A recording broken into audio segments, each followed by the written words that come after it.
YJ 그룹 30층의 긴급 이사회 회의실은 숨막히는 긴장감으로 가득 차 있었다. 거대한 마호가니 테이블 상석에 앉은 총수 강태준의 얼굴에는 어떤 감정도 떠오르지 않았다. 그는 마치 빙하처럼 차갑고 단단했으며 그의 존재감만으로도 실내 온도를 몇 도는 낮추는 듯했다. 그의 시선은 맞은편에서 땀을 뻘뻘 흘리는 재무이사를 향해 있었다. 그래서 4분기 예상 손실이 2천억이라는 건가?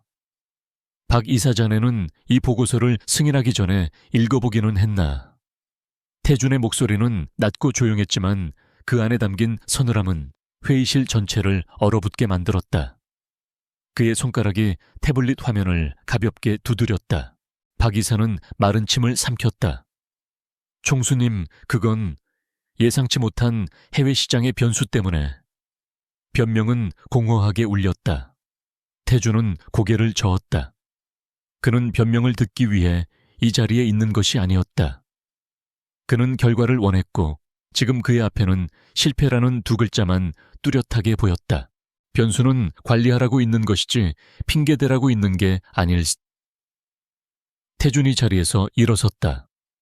185cm가 넘는 장신이 회의실을 압도했다. 그는 창가로 걸어가 서울의 스카이라인을 내려다보았다. 오늘부로 박 이사의 모든 권한을 정지한다. 김 비서 즉시 감사팀을 투입해 10년 전 자료까지 전부. 그것은 사형 선고였다. 박 이사의 얼굴이 잿빛으로 변했지만 태준은 돌아보지도 않았다. 그의 머릿속은 이미 다음 단계, 즉 이 위기를 어떻게 기회로 바꿀 것인지에 대한 복잡한 수식으로 가득 차 있었다. 감정은 사치였고 연민은 약점이었다. 그것이 강태준이 YJ 그룹을 이끌어온 방식이었다. 회의가 끝나자마자 김진우 비서가 그림자처럼 다가왔다. 총수님, 한 유치원 행사 시간입니다. 5분 늦으셨습니다.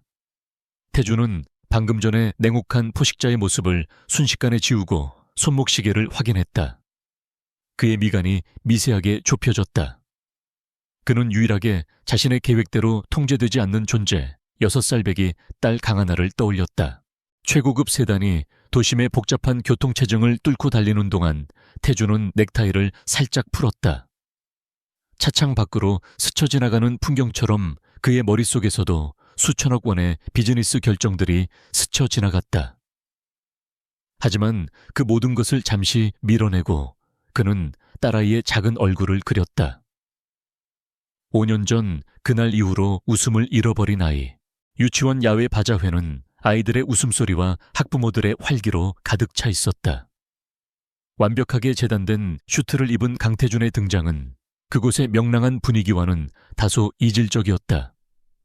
그는 본능적으로 인파 속에서 자신의 딸을 찾았다. 하얀 원피스를 입은 작은 아이가 친구들과 어울리지 못하고 혼자 벤치에 앉아 있었다. 태준은 걸음을 옮겨 하나 앞에 섰다. 하나야. 아이는 고개를 들었다. 아빠를 닮아 큰 눈망구리였지만 그 안에는 아이답지 않은 그늘이 드리워져 있었다. 아빠, 오셨어요. 아이는 기뻐하는 기색 없이 자리에서 일어났다. 태준은 무릎을 굽혀 딸과 눈을 맞추려 애썼다. 늦어서 미안하다. 그때 주머니 속의 전화기가 진동했다. 긴급한 해외 지사 문제였다. 태준은 미간을 찌푸리며 전화를 받았다. 그래 말해. 그의 목소리는 다시 YJ 그룹의 총수로 돌아갔다. 그는 잠시 딸에게서 시선을 돌려 업무 지시를 내리기 시작했다. 그 계약건은 보류해. 내가 직접 검토하겠. 아빠, 하나의 다급한 목소리가 들리지 않았다. 태준이 심각한 표정으로 통화를 이어가는 그 짧은 순간 하나는 무언가에 홀린 듯 자리에서 일어나 달리기 시작했다. 아이는 인파를 헤치고 저편에 있는 작은 꽃갑 한 대를 향해 달려갔다. 그곳에는 한 여자가 노란색 프리지아를 다듬고 있었다. 아니, 그건 내 승인 없이는 안 돼. 당장. 태준이 통화를 끊고 고개를 돌렸을 때 하나가 있던 자리는 비어 있었다. 심장이 차갑게 내려앉았다. 강하나. 그가 딸의 이름을 부르며 주위를 둘러보았다. 시선이 닿은 곳 저쪽 꽃가판대 앞에서 믿을 수 없는 광경이 펼쳐지고 있었다. 하나가 한 여자의 다리를 껴안고 있었다. 아이는 울부짖고 있었다. 엄마, 엄마, 맞지? 하나 왔어. 엄마. 태준의 온몸이 그 자리에 얼어붙었다. 수많은 비상사태에도 흔들리지 않던 그의 이성이 마비되는 것 같았다.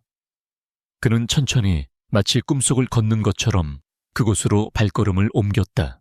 여자가 당황하며 아이를 내려다보고 있었다. 얘야, 왜 그러니? 내가 네 엄마라고. 여자는 아이를 달래려 무릎을 굽혔다. 그리고 그 여자가 고개를 들었을 때 태주는 숨을 쉴 수 없었다. 시간은 5년 전 그 끔찍했던 빗길 사고의 날로 거슬러 올라갔다. 불타는 차체, 그리고 찾을 수 없었던 그녀, 그 얼굴, 살짝 처진 눈매 오똑한 코 앵두 같은 입술. 단 하나도 다르지 않았다. 5년 동안 매일 밤 그의 꿈에 나타나 그를 고통스럽게 했던 바로 그 얼굴. 그의 아내 한서연이었다. 하지만 그녀는 죽었다. 분명히 흔적도 없이 사라졌다고 보고받았다. 세어, 연아. 태준의 목소리가 갈라져 나왔다. 그가 평생 처음 내보는 통제되지 않은 목소리였다. 그 목소리에 여자가 고개를 돌렸다. 그녀의 눈이 태준과 마주쳤다. 그 눈에는 반가움이나 원망이 아닌 오직 낯선 사람을 보는 듯한 순전한 당혹감과 약간의 두려움만이 담겨 있었다. 여자는 하얀 앞치마를 두르고 있었고 머리는 단정하게 묶여 있었다. 그녀는 서연이 맞았지만 서연이 아니었다. 서연의 눈빛은 늘 당당하고 불꽃 같았지만 이 여자의 눈빛은 잔잔한 호수처럼 고요하고 겁에 질려 있었다. 그녀는 천천히 일어섰다. 저 누구신지, 그리고 이 아이는 왜 저를 엄마라고 부르죠? 사람을 잘못 보신 것 같습니다. 여자의 목소리는 부드럽고 차분했지만 분명한 거절의 의사가 담겨 있었다. 태준의 심장이 발밑으로 꺼지는 듯했다. 그의 머릿속에서 수만 가지의 시나리오가 충돌했다. 하나는 여전히 여자의 다리를 붙들고 울고 있었다. 아니야, 엄마 맞잖아. 하나 몰라, 엄마. 아이의 절규가 태준의 가슴을 찢었다. 태준은 여자에게 한 걸음 더 다가갔다. 그의 눈은 여자의 얼굴에서 단 한순간도 떨어지지 않았다. 한서연, 내 이름 부르지 마. 당신 한서연이잖아. 여자는 태준의 강렬한 시선에 뒷걸음질 쳤다. 정말 아니에요. 제 이름은 오수진이에요. 그녀는 겁에 질린 사슴처럼 주변을 둘러보았다. 제발 이러지 마세요. 아이가 놀랐잖아요. 오수진. 태준은 그 이름을 입안에서 굴려보았다. 완전히 낯선 이름이었다. 하지만 저 얼굴을 하고 저 목소리를 하고 한서연이 아닐 리가 없었다. 이것은 거대한 기만 혹은 자신이 미쳐버렸거나 둘 중 하나였다. 태준은 자신의 모든 통제력을 끌어모아 목소리를 가다듬었다. 그는 YJ그룹의 총수 강태준으로 돌아와야 했다. 하나야, 이리 와. 그는 우는 아이를 억지로 떼어내어 품에 안았다. 하나는 아빠의 품에서 발버둥치며 여자를 향해 손을 뻗었다. 엄마 가지 마. 엄마. 태준은 여자를 오수진이라고 자신을 소개한 그 여자를 뚫어지게 바라보았다. 그의 눈빛은 더 이상 슬픔이나 충격이 아닌 날카로운 분석과 의심으로 번뜩였다. 오수진 씨라고 했나? 태준은 명함을 꺼내려다 멈췄다. 지금은 때가 아니었다. 그는 이 여자를 놀라게 해서는 안 됐다. 내 아이가 당신을 내 아내와 착각한 모양이군. 실례했소. 그는 최대한 감정을 억누르며 말했다. 수진은 여전히 경계심을 풀지 않은 채 고개를 끄덕였다. 괜찮습니다. 아이가 많이 놀란 것 같네요. 그녀의 시선이 울고 있는 하나에게 머물렀다. 그 시선에는 연민이 담겨 있었다. 태준은 그 시선을 놓치지 않았다. 그것은 서연이 하나를 보던 눈빛과 정확히 일치했다. 태준은 아이를 안고 돌아섰다. 그의 걸음은 흔들림이 없었지만 그의 등 뒤로 느껴지는 여자의 시선이 그의 모든 신경을 자극했다. 그는 차에 오르자마자 김비서에게 명령했다. 방금 전 꽃갑 한 대에 있던 여자, 이름은 오수진. 지금 당장 저 여자에 대한 모든 것을 알아내. 김비서는 총수의 창백한 얼굴과 떨리는 손끝을 보고 사태의 심각성을 직감했다. 알겠습니다, 총수님. 차가 유치원을 빠져나가는 동안 태주는 뒷좌석에서 잠든 하나의 눈물 젖은 얼굴을 내려다보았다. 그리고 그는 5년 전의 사고 파일을 다시 떠올렸다. 뭔가 잘못되었다. 거대하게 그리고 의도적으로 강태주는 세단의 뒷좌석에 앉아 숨을 죽였다. 옆자리에서는 낮의 소동으로 지쳐 잠든 하나가 고른 숨을 내쉬고 있었다. 아이의 뺨에는 아직 마르지 않은 눈물. 자국이 선명하게 남아있었다. 태주는 창밖으로 빠르게 스쳐 지나가는 도시의 풍경을 보았지만 그의 시선은 그 너머의 공허함을 향해 고정되어 있었다. 그의 머릿속은 방금 전의 만남으로 인해 완벽한 혼돈 상태였다. 5년 동안 죽었다고 믿었던 아내. 아니, 스스로를 오수진이라고 부르던 그 여자. 그녀의 겁에 질린 눈빛은 너무나 생생했지만 동시에 지독하게 낯설었다. 그것은 과거 자신만만하고 뜨거웠던 한서연의 눈빛이 아니었다. 총수님. RP조 와석에서 김진우 비서가 조용히 불렀다. 그는 백미러로 태준의 상태를 살폈다. 강철 같던 총수의 얼굴이 이토록 흔들리는 것을 본 것은 5년 전 한서연의 사고 소식을 들었던 그날 이후 처음이었다. 병원으로 모실까요? 아니면 자택으로, 본사로 간다. 태준의 목소리는 평소보다 한 톤 낮고 거칠었다. 그는 감정을 추스를 시간이 필요했다. 아니, 시간이 없었다. 그리고 김비서, 아까 그 여자, 오수진, YJ의 모든 정보력을 동원해 신원조회 과거 행적 가족관계 계좌 내역 30분 안에 1차 보고 올려. 알겠습니다. 김비서는 더 이상 묻지 않았다. 총수의 목소리에는 의심이나 혼란이 아닌 차가운 결의가 담겨 있었다. 이것은 단순한 해프닝이 아니었다. YJ그룹의 막강한 정보팀은 그 즉시 비상 가동 상태에 들어갔다. 태주는 주먹을 세게 쥐었다. 손톱이 손바닥을 파고드는 고통이 그의 이성을 간신히 붙잡아주고 있었다. YJ그룹 본사 펜트하우스 집무실. 태주는 거대한 통유리창 앞에 서서 발 아래 펼쳐진 도시의 야경을 내려다보았다. 수천 개의 불빛이 보석처럼 빛났지만 그의 마음은 칠흑 같은 어둠 속에 잠겨 있었다. 그는 책상 위에 놓인 한서연과의 결혼 사진을 애써 외면했다. 5년 전 그는 차마 저 사진을 치우지 못했다. 총수님, 1차 보고입니다. 김 비서가 태블릿 PC를 들고 집무실로 들어섰다. 그의 표정은 극도로 심각했다. 오수진, 주민등록상 33세. 현재 서초동에서 수플라워라는 작은 꽃집을 운영 중입니다. 사업자 등록은 정확히 3년 2개월 전에 이루어졌습니다. 태준이 천천히 돌아섰다. 그의 눈빛은 사냥감을 포착한 맹수처럼 날카로웠다. 3년 2개월 전 그 이전 기록은 그는 문제의 핵심을 찔렀다. 김 비서는 마른 침을 삼켰다. 그것이 이상합니다. 3년 2개월 전 이전의 기록이 전무합니다. 주민등록번호는 3년 2개월 전에 신규 발급되었습니다. 태준의 미간이 깊게 패였다. 신규 발급 사고나 해외 이민 기록도 없이. 네. 병원 진료 기록, 금융거래 내역, 학력 출입국 기록, 그 어떤 공적 사적 데이터베이스에도 3년 2개월 이전에 오수진이라는 인물은 존재하지 않았습니다. 마치 유령처럼 갑자기 나타난 사람 같습니다. 이것은 단순한 우연이나 착각이 아니었다. 이것은 명백한 조작이었다. 태주는 책상으로 걸어가 김 비서가 내민 태블릿을 직접 받아들었다. 화면에는 방금 보고 온 그 여자의 증명사진이 떠 있었다. 한서연의 얼굴이었다. 단 1%의 의심도 허용하지 않는 완벽한 한서연의 얼굴. 꽃집은 어떻지? 자금 출처는? 태주는 사진 속의 얼굴을 노려보며 물었다.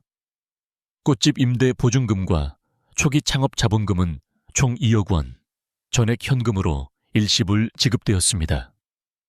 자금 세탁의 흔적은 없었으며 출처는 현재로서는 불명입니다. 2억 원의 현금, 그리고 존재하지 않는 과거. 태준의 머릿속에서 퍼즐 조각들이 제멋대로 떠다녔다. 누군가가 의도적으로 그녀의 신분을 세탁하고 오수진이라는 껍데기를 씌워 세상에 내놓았다. 그렇다면 왜 5년이 지난 지금 그의 눈앞에 나타난 목적이 무엇인가? 그녀 주변 인물은 지난 3년간의 통신 기록과 계좌 내역을 모두 추적했습니다. 놀라울 정도로 깨끗합니다. 곧 도매시장 상인들 몇몇 단골 손님들과의 문자 내역이 전부입니다. 유일하게 정기적으로 연락하는 인물은 휴대전화에 이모라고 저장된 번호 하나뿐입니다. 이모. 네. 현재 강원도 인제의 한 소규모 요양원에 거주 중인 60대 여성입니다. 오수진 씨가 매달 생활비를 보내고 있으며 한두 달에 한 번씩 방문하는 것으로 확인되었습니다. 모든 것이 너무나 평범했다. 너무 평범해서 오히려 의심스러웠다. 태주는 태블릿을 책상 위에 던지듯 내려놓았다. 3년 2개월 전, 공교롭게도 한서연이 실종된 후 1년 10개월이 지난 시점이었다. 그 1년 10개월, 즉 22개월의 공백기 동안 그녀는 어디서 무엇을 하고 있었나? 그리고 누가 그녀의 신분을 지우고 새로 만들었나? 그의 머릿속에 가장 먼저 떠오른 것은 그의 적들이었다. YJ그룹의 경영권을 호시탐탐 노리는 이복 형제들, 혹은 그를 끌어내리려는 정계의 반대 세력들.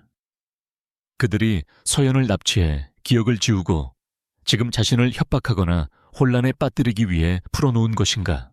아니면 그녀는 정말로 기억을 잃은 것일까? 아까 유치원에서 만났을 때 그녀의 눈에 서렸던 순수하고도 절박한 공포. 그것은 영이라고 하기에는 너무나 진실했다. 만약 그녀가 정말 기억을 잃고 누군가의 보호 아래 3년을 살았다면 그 누군가는 누구이며 왜 그녀를 숨겼던 것인가? 그는 창밖을 바라보며 하나의 얼굴을 떠올렸다. 엄마라고 부르며 울부짖던 아이의 절박한 목소리. 하나는 본능적으로 자신의 엄마를 알아보았다.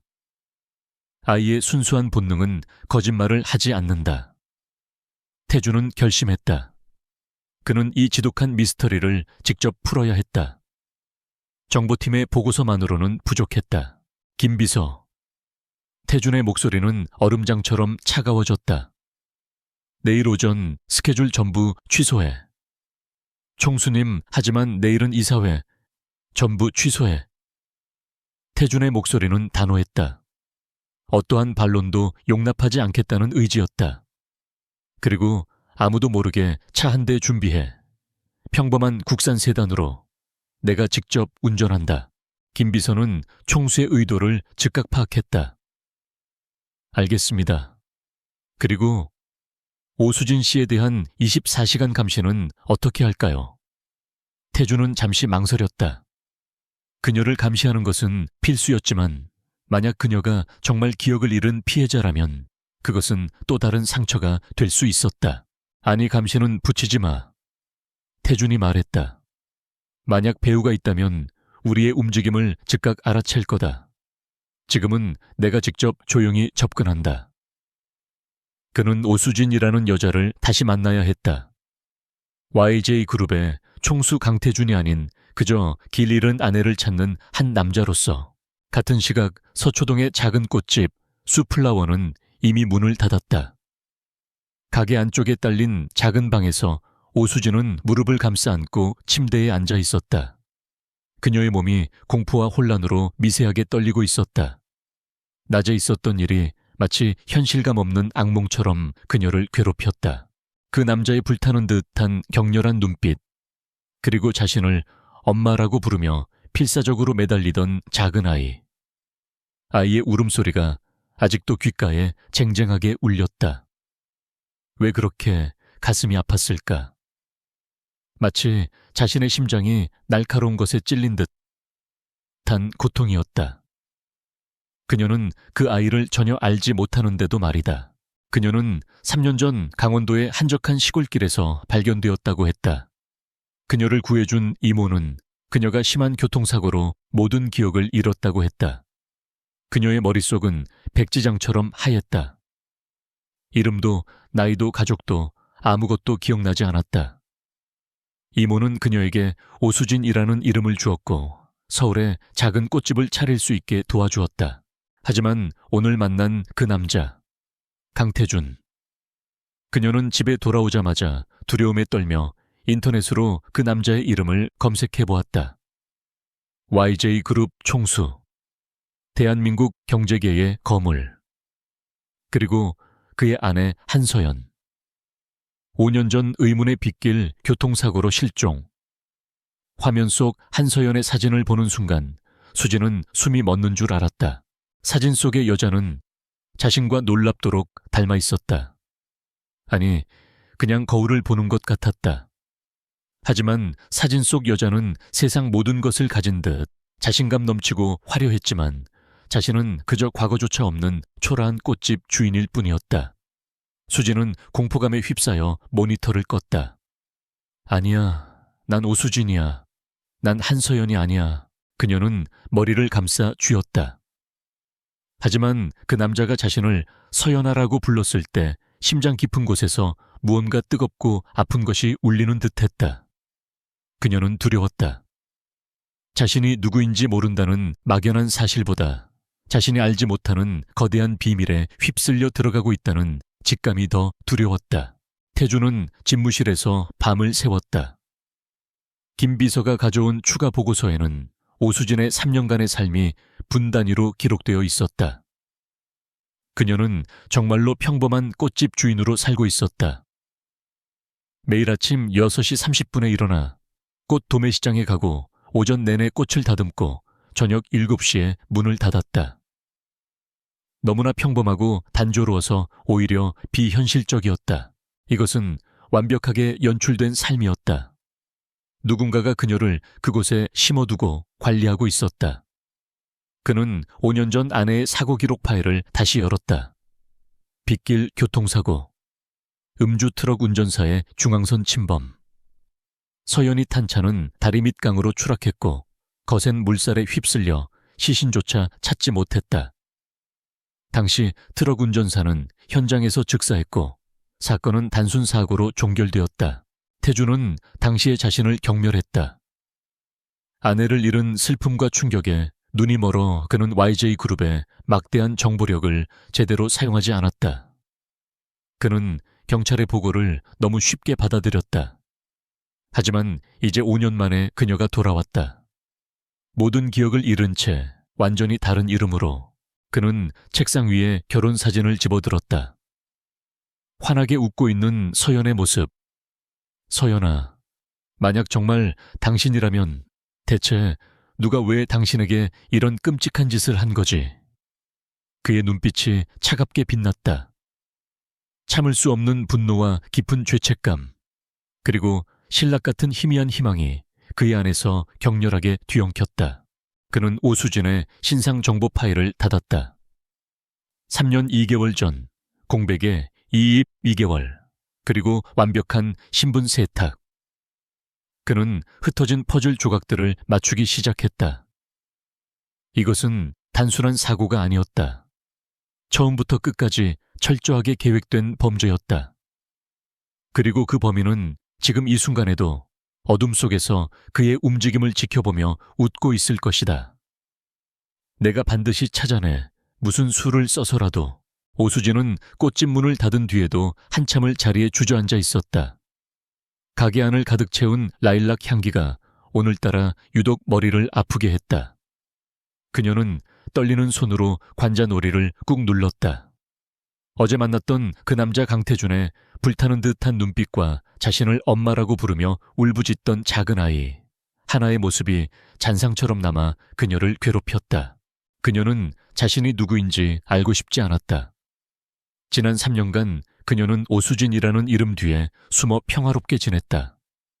과거가 없는 것은 때로 축복이라고 생각했다. 하지만 어제 그 평화는 산산조각 났다. 그녀는 밤새 인터넷을 통해 한서연이라는 여자의 삶을 훔쳐보았다. YJ 그룹의 안주인. 5년 전 실종. 거울을 볼 때마다 자신이 그 여자와 닮았다는 사실이 소름 끼쳤다. 하지만 더 무서운 것은 그 남자의 눈빛과 아이의 울음소리가 자신의 내면 깊숙한 곳에 잠들어 있던 무언가를 건드렸다는 사실이었다. 알 수 없는 고통과 분노, 그리고 지독한 그리움이 파도처럼 밀려왔다. 아니야. 수지는 고개를 세차게 저었다. 머리를 흔들자 어제부터 시작된 편두통이 더욱 격렬해졌다. 눈앞이 아찔해지며 그녀는 비틀거리다 의자에 겨우 몸을 기댔다. 바로 그때였다. 머릿속에서 날카로운 금소금이 울렸다. 끼익 하는 브레이크 소리 유리가 깨지는 파열음. 그녀는 비명을 질렀다. 악, 시각적 환영이 눈앞을 스쳤다. 세차게 부딪히는 헤드라이트 불빛, 그리고 숨이 막히는 듯한 차가운 물의 감촉, 누군가의 절박한 비명, 그것은 자신의 목소리 같기도 했다. 그녀는 가슴을 움켜쥐고 거친 숨을 몰아쉬었다. 이런 발작은 처음이 아니었다. 3년 전 그녀가 처음 정신을 차렸을 때부터 간헐적으로 그녀를 괴롭히던 악몽의 파편들이었다. 하지만 어제의 만남 이후 그 파편들은 훨씬 더 선명하고 고통스럽게 다가왔다. 그녀는 자신이 기억하지 못하는 과거에 끔찍한 일이 있었다는 것을 본능적으로 알았다. 그녀는 두려웠다. 강태준이라는 남자가 그리고 하나라는 아이가 자신의 봉인된 과거를 강제로 열어젖히는 열쇠가 될까봐 두려웠다. 그녀는 평범한 오수진으로 남고 싶었다. 이모가 말했듯이 과거를 아는 것은 불행의 시작일 뿐이라고 되뇌었다. 다음 날 아침, 강태준은 검은색 제네시스 세단 운전석에 앉아 있었다. YJ 그룹 총수의 차량이라고는 믿기 힘든 평범한 차였다. 그는 수플라워에서 한 블록 떨어진 카페 맞은편에 차를 세우고 꽃집 입구를 물끄러미 바라보고 있었다. 김비서의 보고서보다 자신의 눈으로 직접 확인해야 했다. 그는 어젯밤 한숨도 자지 못했다. 아내가 살아있었다. 그것도 5년 동안이나 자신의 손이 닿지 않는 곳에서. 분노와 죄책감 그리고 희미한 희망이 뒤섞여 그의 속을 태웠다. 그녀가 정말 기억을 잃은 것이라면 어제 자신의 강압적인 태도는 그녀를 겁먹게 만들었을 뿐이다. 그는 접근 방식을 바꿔야 했다. YJ 그룹의 총수가 아닌 잃어버린 아내를 찾는 남편으로 다가가야 했다. 하지만 동시에 그는 이것이 고도로 계산된 함정일 가능성도 배제하지 않았다.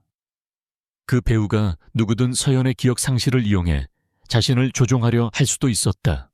준비됐나? 태준이 블루투스 이어폰을 통해 낮게 물었다. 조수석에는 아무도 없었지만 그의 귀에는 딸 하나의 보모인 박 여사의 목소리가 들려왔다. 네 회장님, 말씀하신 대로 하나 아가씨와 공원에 가는 길에 우연히 들르는 겁니다. 태준은 마른 세수를 했다. 자신의 딸을 이용하는 것 같아 죄책감이 들었지만 선택의 여지가 없었다. 하나는 유일하게 서연의 본능을 자극할 수 있는 존재였다. 그리고 그는 확인해야 했다. 어제 하나가 보여준 본능적인 이끌림이 서연에게도 똑같이 작용하는지. 잠시 후 박보모의 손을 잡은 작은 강하나가 꽃집을 향해 걸어가는 것이 보였다. 태준은 운전대에 이마를 기댄 채 참아 그 광경을 정면으로 바라보지 못했다. 그는 오직 이어폰을 통해 들려오는 소리에만 모든 신경을 집중했다. 꽃집의 종소리가 딸랑 울렸다. 오수진은 화분에 물을 주다가 고개를 들었다. 어제 그 아이였다. 하얀 원피스를 입은 아이가 문 앞에서 망설이듯 자신을 빤히 쳐다보고 있었다. 수진의 심장이 쿵 내려앉았다. 아이는 어제처럼 울부짖지 않았지만 그 큰 눈망울에는 깊은 슬픔과 갈망이 담겨 있었다. 박보모가 상냥한 목소리로 말했다. 안녕하세요, 사장님.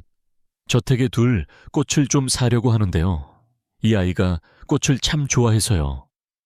수지는 애써 미소를 지으려 노력했다. 아, 네, 어서 오세요. 천천히 둘러보세요. 그녀의 목소리는 미세하게 떨리고 있었다. 하나는 보모의 손을 놓고 마치 자석에 이끌린 듯 천천히 수진에게 다가왔다. 아이는 수진의 앞에 멈춰 서서 아무 말 없이 그녀를 올려다보았다. 수진은 어쩔 줄 몰라 하며 뒷걸음질 치려다 멈췄다. 아이의 눈빛을 외면할 수가 없었다. 이거 예뻐요. 하나가 작은 손가락으로 수진이 다듬고 있던 연보라색 스위트피를 가리켰다. 수진은 숨을 참았다. 그 꽃은 과거 한서연이 가장 좋아했던 꽃이었다. 태주는 차 안에서 주먹을 세게 쥐었다. 그는 서연이 임신했을 때 매일 아침 스위트피를 사다 주곤 했다. 수진은 자기도 모르게 무릎을 굽혀 하나와 눈을 맞췄다. 이 꽃 좋아하니? 응, 엄마가 좋아했어요. 하나의 목소리가 기어들어갔다. 수진의 가슴 한쪽이 아릿하게 저려왔다. 그렇구나. 아주 예쁜 꽃이지. 향기도 좋단다. 수진은 자신도 모르게 가장 예쁘게 핀 스위트피 한 줄기를 꺾어 하나의 작은 손에 쥐어주었다. 선물이야. 하나는 꽃을 받아들고 환하게 웃었다. 5년 만에 태준이 그토록 보고 싶어 했던 아이의 진짜 웃음이었다. 아이는 수진의 목을 와락 껴안았다. 고맙습니다, 아줌마. 그 순간 수진의 머릿속이 다시 하얗게 변했다. 아이의 따뜻한 천과 부드러운 머리카락 냄새가 코끝을 스치자 또다시 격렬한 기억의 파편이 덮쳤다. 빗소리, 차가운 강물, 그리고 엄마 무서워 라고 외치는 어린아이의 목소리. 안 돼. 수진은 자신도 모르게 하나를 밀쳐내며 비명을 질렀다. 그녀는 머리를 감싸쥐고 바닥에 주저앉았다. 묘리가 너무 아파. 나가 제발 나가줘요. 그녀의 눈에서 눈물이 쏟아졌다. 혼란과 공포 그리고 알 수 없는 죄책감이 뒤섞인 절규였다. 박보모는 당황해서 하나를 끌어안았다. 아가씨 괜찮으세요? 사장님 왜 그러세요? 하나는 겁에 질려 울음을 터뜨렸다. 엄마, 아니 아줌마, 아파요. 하나 때문에 아파요. 아이의 울음소리가 수진의 고통을 더욱 헤집었다. 강태주는 차 문을 박차고 나갈 뻔한 것을 겨우 참았다. 이어폰 너머로 들려오는 아내의 고통스러운 비명과 딸의 울음소리에 그의 이성이 끊어질 것 같았다. 김 비서가 그의 어깨를 붙잡지 않았다면 그는 이미 꽃집으로 뛰어 들어갔을 것이다. 총수님, 안 됩니다. 지금은 아닙니다. 김 비서의 외침에 태주는 눈을 감았다. 그는 거친 숨을 몰아쉬었다. 그녀가 고통스러워하고 있었다. 자신의 계획이 그녀를 더 깊은 혼란 속으로 밀어넣고 있었다. 하지만 동시에 그는 확신했다. 그녀는 반응하고 있었다. 닫힌 기억의 문이 강제로 열리며 고통스러워하고 있었다. 박보모는 서둘러 하나를 데리고 꽃집을 빠져나왔다. 수진은 홀로 남아 바닥에 쓰러진 채 한참을 울었다. 그녀는 자신이 왜 우는지, 왜 이렇게까지 고통스러운지 알 수 없었다. 그저 하나라는 이름과 그 아이의 천이 자신의 영혼을 송두리째 흔들어 놓았다는 것만 어렴풋이 느낄 뿐이었다. 그날 밤 오수진은 처음으로 뚜렷한 악몽을 꾸었다. 꿈속에서 그녀는 거친 빗속을 운전하고 있었다. 옆에는 아무도 없었지만 뒷좌석에서 어린아이가 울고 있었다. 엄마, 저 차가 자꾸 따라와. 그녀가 백미러를 보자 거대한 트럭의 헤드라이트가 눈을 멀게 할 듯 다가오고 있었다. 그녀는 필사적으로 핸들을 꺾었다. 하지만 차는 가드레일을 들이받고 어두운 강물 속으로 추락했다. 차가운 물이 순식간에 차 안으로 밀려들었다. 그녀는 숨이 막혀오는 와중에도 본능적으로 뒷좌석을 향해 손을 뻗었다. 하나야 안 돼, 하나야. 하나야. 수진은 자신의 비명소리에 잠에서 깼다. 온몸이 식은땀으로 젖어 있었고 심장은 터질 듯이 뛰고 있었다. 그녀는 어둠 속에서 손을 더듬었다. 그리고 자신도 모르게 하나라는 이름을 불렀다는 사실에 소스라치게 놀랐다. 그녀는 그 아이의 이름을 오늘 처음 알았는데도 말이다. 그녀는 떨리는 손으로 전화기를 집어들었다. 단축번호 1번. 강원도 요양원에 있는 이모였다. 이모, 나 너무 무서워. 그 꿈이 또렷해지고 있어. 수화기 너머에서 잠긴 목소리가 들려왔다. 수진아, 진정해. 그건 그냥 나쁜 꿈이야. 네가 겪은 사고의 후유증일 뿐이야. 아니야, 이모. 이번엔 달라. 어떤 아이가 있었어. 내가 그 아이를...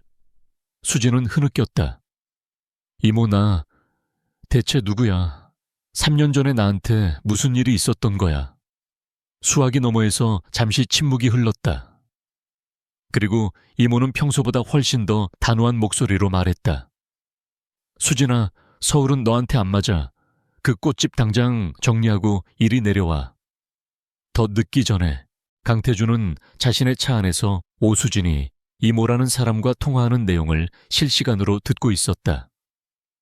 그녀의 꽃집을 나온 직후 그는 김 비서에게 오수진의 모든 통신을 감청하라고 지시했다. 비록 불법적인 수단이었지만 지금 그에게는 법보다 아내의 안전과 진실이 더 중요했다.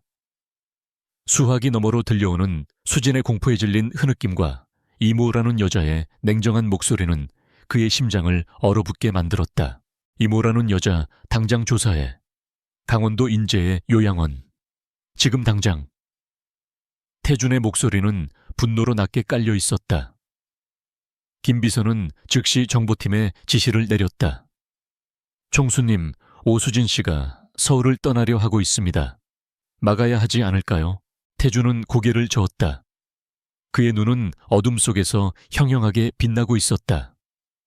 아니, 지금 우리가 개입하면 배후가 꼬리를 감출 거다. 그는 수진이 스스로 이모에게 돌아가는 것을 막을 명분이 없었다. 하지만 그녀를 이대로 어둠 속에 방치할 수도 없었다. 그는 더 확실한 증거와 그녀를 보호할 방법이 필요했다. 총수님, 3년 전 오수진 씨의 주민등록 신규 발급건을 심층 추적했습니다. 정상적인 행정 절차가 아니었습니다. 당시 행정안전부 전산망에 비공식적인 루트로 접근한 흔적을 발견했습니다.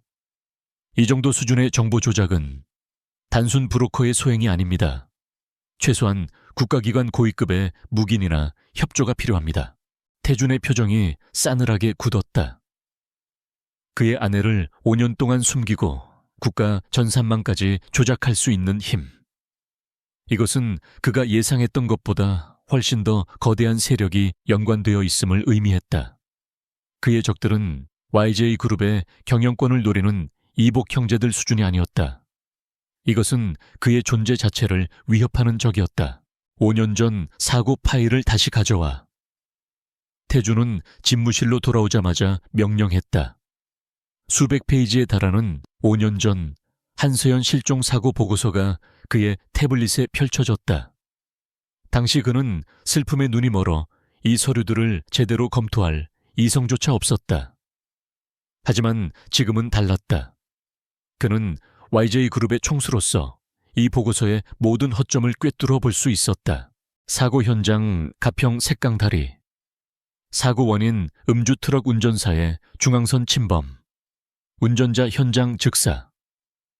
모든 것이 너무나 깔끔하게 종결되었다. 태준은 사고 현장 사진을 확대했다. 빗길이었음에도 불구하고 스키드 마크가 거의 보이지 않았다. 마치 트럭의 브레이크를 밟을 의도조차 없었다는 듯이 그는 즉사한 트럭 운전사의 신상 파일을 열었다. 40대 남성, 알코올 중독 전과. 하지만 사고 직전 6개월간의 금융 기록이 이상했다. 매달 1,000만 원씩 총 6천만 원의 현금이 그의 차명 계좌로 입금되었다. 경찰은 이 자금의 출처를 끝까지 밝혀내지 못하고 단순 도박 자금으로 결론 내렸다. 김 비서, 이 트럭 운전사 지금 당장 뒷조사 다시 해. 가족 친구 6년 전 행적까지 모조리. 그리고 이 사건 담당했던 경찰서장 지금 어디서 뭐 하는지 알아내. 태준의 목소리에는 살기가 어렸다. 그는 5년 동안 거대한 연극에 속아왔다. 조사는 벽에 부딪히기 시작했다. 5년 전 자료는 적법한 절차에 따라 파기되거나 열람이 불가능했다. 당시 사건을 담당했던 경찰서장은 불명예 퇴직 후 해외로 이민을 떠난 상태였다. 오수진의 신원을 만들어준 행정안전부의 비공식 루트는 완벽하게 지워져 있었다. 마치 거대한 손이 그들의 조사를 방해하고 모든 흔적을 지우고 있는 듯했다. 태준은 집무실 창가에 서서 서울의 야경을 바라보았다. 호수는 고요해 보였지만 그 밑바닥에서는 거대한 괴물이 꿈틀거리고 있었다. 그는 이 괴물을 알고 있었다. 자신을 낳아준 친어머니가 돌아가신 직후 아버지의 옆자리를 차지했던 그 여자. YJ그룹의 현 회장이자 자신의 계모 박민숙이었다. 그는 오랫동안 애써 외면했던 기억을 떠올렸다. 서연과의 결혼을 결사반대했던 박 회장의 차가운 눈빛. 너는 YJ의 후계자다. 근본도 없는 고아 출신 여자애는 절대 내 며느리가 될 수 없어. 그녀는 서연을 노골적으로 경멸했고 두 사람의 결혼식에도 끝내 참석하지 않았다. 서연이 실종된 후 박민숙은 단 한 방울의 눈물도 보이지 않았다. 오히려 슬픔에 빠진 태준을 다그치며 YJ그룹의 경영권을 장악하려 했다. 태준은 지난 5년간 아내를 지키지 못했다는 죄책감과 그룹을 지켜야 한다는 압박감 속에서 계모와의 위태로운 권력 균형을 유지해왔다. 하지만 이제 모든 것이 분명해졌다. 서연의 사고 오수진의 등장, 그리고 조사를 방해하는 보이지 않는 손. 이 모든 것의 중심에 박민숙이 있었다. 그녀는 단순한 반대자가 아니었다. 그녀는 아들의 행복을 파괴하고 자신의 욕망을 위해 살인까지 서슴지 않는 괴물이었을지도 모른다. 태준은 김 비서를 호출했다. 지금부터 말하는 것은 YAFYYJ Advanced Forensics 팀 외에는 절대 유출되어서는 안 된다. YAF는 YJ그룹의 비밀 정보팀이자 태준의 직속 친위대였다. 박민숙 회장, 6년 전부터 현재까지의 모든 행적을 다시 조사해. 특히 5년 전 사고 전후 3개월간의 통화 내역 계좌 추적 만났던 사람들. 비공식 라인을 총동원해 김 비서의 얼굴이 하얗게 질렸다. 총수님, 그건 회장님을 상대로 명령이다. 태준의 목소리는 한치의 망설임도 없었다. 그는 이미 루비콘 강을 건넜다. 진실을 밝히기 위해서라면 그것이 자신의 어머니라 할지라도 기꺼이 전쟁을 치를 각오가 되어 있었다. 김 비서가 퇴장한 후 태준은 집무실 모니터에 5년 전 사고 현장이었던 가평의 고요한 셋강 다리 위성 사진을 띄웠다. 사진 속의 강물은 마치 아무 일도 없었다는 듯이 평화롭고 고요해 보였다. 그는 저 차가운 물속에 묻힌 진실을, 그리고 그 진실을 덮고 있는 거대한 어둠의 실체를 노려보았다. 당신이 어디까지 연관되어 있는지 내가 직접 확인하겠어. 어마마마. 그의 목소리는 물밑보다 더 깊고 차갑게 가라앉았다. 그는 더 이상 슬픔에 잠긴 남편이 아니었다. 그는 복수를 준비하는 냉혹한 전략가로 돌아와 있었다. 오수진은 뜬 눈으로 밤을 새웠다. 이모의 목소리는 단호했다. 당장 모든 것을 정리하고 강원도로 내려오라고 했다. 그녀의 목소리에는 평소의 다정함 대신 알아들을 수 없는 차가움과 다급함이 묻어 있었다. 그것이 수진을 더욱 혼란스럽게 만들었다. 그녀는 이모의 말대로 작은 가방에 짐을 싸기 시작했다. 하지만 그녀의 손길은 망설여졌다. 이 꽃집은 지난 3년간 그녀의 세상 전부였다. 과거가 없는 그녀에게 유일하게 현재를 선물해 준 공간이었다. 그리고 어제 만난 그 아이 하나. 아이가 건네준 스위트피 한 줄기가 작은 꽃병에서 연보라색 빛을 발하고 있었다. 그 아이의 눈망울이 떠올라 발길이 떨어지지 않았다. 딱 하루만 더. 수지는 스스로에게 다짐했다. 이모에게는 몸이 좋지 않아 하루 이틀 뒤에 출발하겠다고 거짓말을 했다. 그녀는 가게 문을 열었다. 마지막으로 이 향기로운 공간과 작별할 시간이 필요했다. 그녀는 자신이 왜 이토록 떠나기 싫어하는지, 무엇이 자신을 붙잡는지 알지 못한 채 기계적으로 꽃을 다듬기 시작했다. 강태주는 보고를 받고 있었다. 오수진, 강원도로 떠날 준비를 하고 있습니다. 어젯밤 통화 이후 짐을 싸는 정황이 포착되었습니다. 하지만 오늘 아침 다시 가게 문을 열었습니다. 김 비서의 목소리는 긴박했다. 막으시겠습니까? 태주는 모니터에 떠있는 수플라워의 실시간 CCTV 화면을 노려보았다. 창백한 얼굴로 꽃을 다듬는 수진의 모습이 보였다. 그녀는 떠나고 싶어 하지 않았다. 그녀는 혼란스러워하고 있었다. 그리고 그 이모라는 여자는 명백히 그녀를 통제하려 하고 있었다. 그녀가 강원도로 돌아간다면 박민숙의 소나기로 다시 들어가는 것이었다. 하나를 준비시켜. 태준이 결심한 듯 말했다. 뭐라고요? 김 비서가 되물었다. 하나를 데리고 내가 직접 간다. 어제 딸을 이용했다는 죄책감이 그를 눌렀지만 지금은 그것이 유일한 방법이었다. 하나만이 그녀의 기억을 자극할 수 있는 유일한 열쇠이자 그녀가 도망가지 못하게 막을 유일한 닻이었다. 얼마 후 꽃집의 문이 다시 열렸다. 수지는 딸랑이는 종소리에 고개를 들었다가 그대로 얼어붙었다. 강태준이 어제 그 남자 YJ그룹의 총수가 이번에는 딸아이의 손을 직접 잡고 서 있었다. 그의 등장은 이 작은 꽃집의 공기를 순식간에 바꿔놓았다. 압도적인 존재감과 숨막히는 긴장감이 퍼져나갔다. 하나는 아빠의 뒤에 숨어 수진을 빼꼼히 쳐다보았다. 아이의 눈에는 두려움과 미안함이 뒤섞여 있었다. 어제 아줌마 아프게 해서 미안해요. 아이의 작은 목소리가 정적을 깼다. 수진은 심장이 조여드는 것을 느꼈다. 아니야, 네 잘못이 아니란다. 태주는 무표정한 얼굴로 가게 안을 둘러보았다. 내 딸이 어제 당신을 놀라게 한 것 같아 사과하러 왔다. 그리고 당신이 괜찮은지 확인하고 싶었고. 그의 목소리는 낮고 차분했지만 그 안에는 거절할 수 없는 힘이 담겨 있었다. 수지는 이 상황이 너무나 비현실적이라 어지러웠다. 하나는 아빠의 손을 놓고 조심스럽게 수진에게 다가왔다. 아이는 주머니에서 무언가를 만지작거리고 있었다. 이거 아줌마 주려고 가져왔어요. 하나가 작은 손을 폈을 때 그 안에는 낡고 색이 바랜 데이지꽃 모양의 머리핀이 놓여 있었다.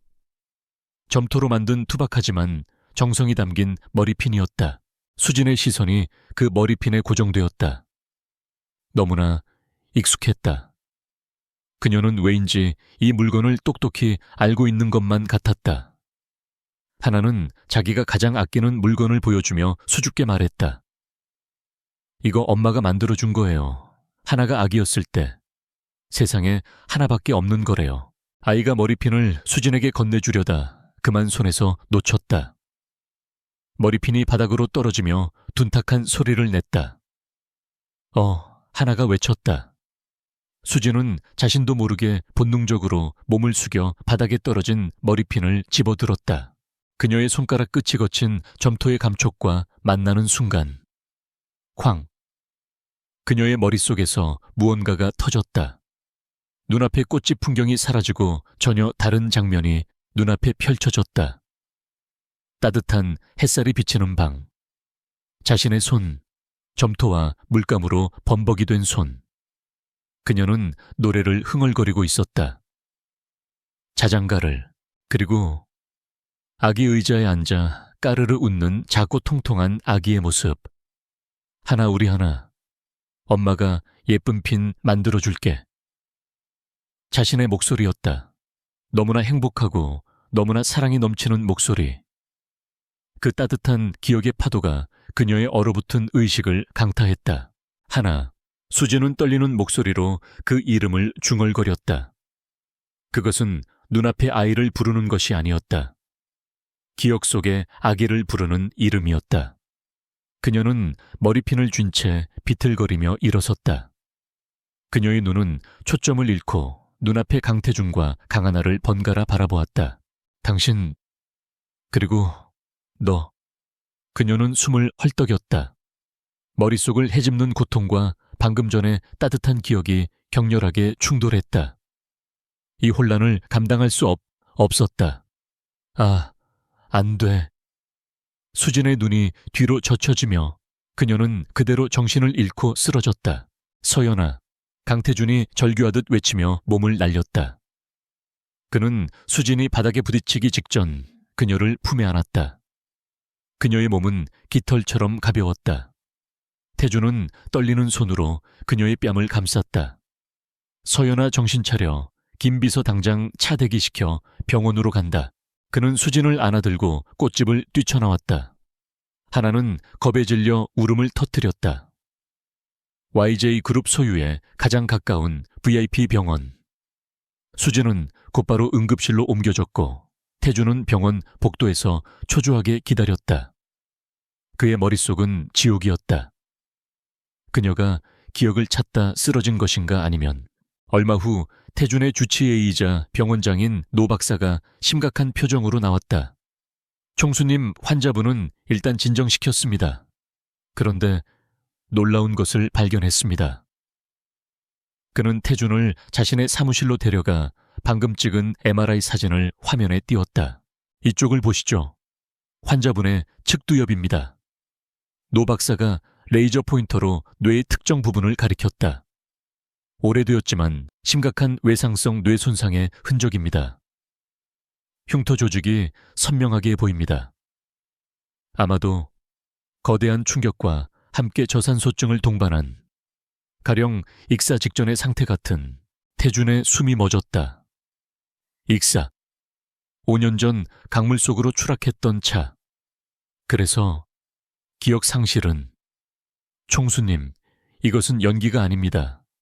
이 정도의 손상이라면 심각한 역행성 기억 상실이 발생하는 것이 당연합니다. 환자분은 정말로 모든 것을 잊어버린 겁니다.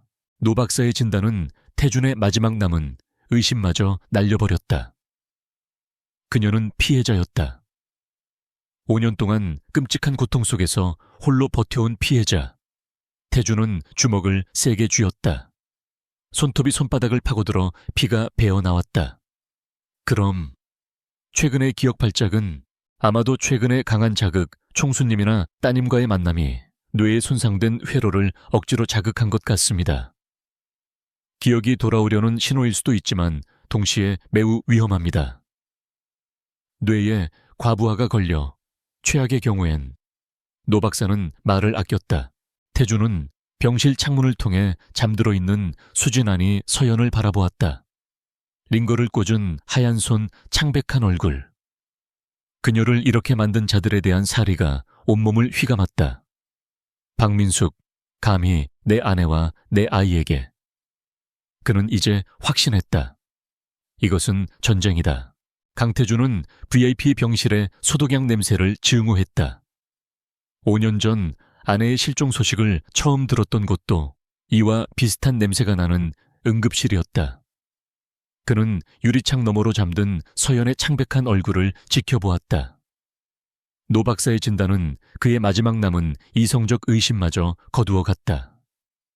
그녀는 피해자였다. 연기를 하는 것이 아니라 5년 동안 지옥 같은 기억 상실 속에서 버텨온 것이다. 그의 분노는 차갑게 가라앉아 칼날처럼 날카로워졌다.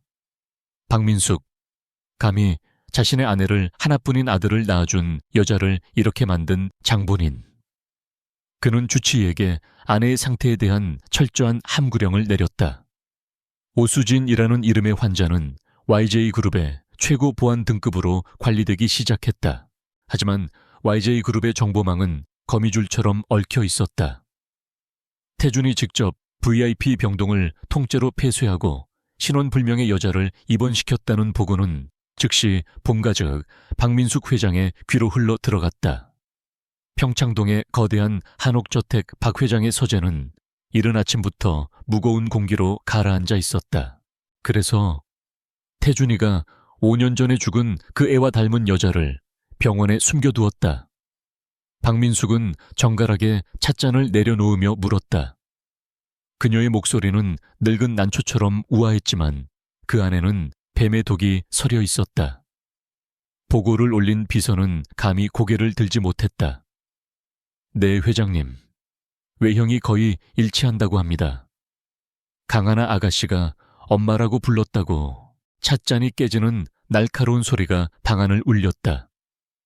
박민숙의 얼굴이 흉흉하게 일그러졌다.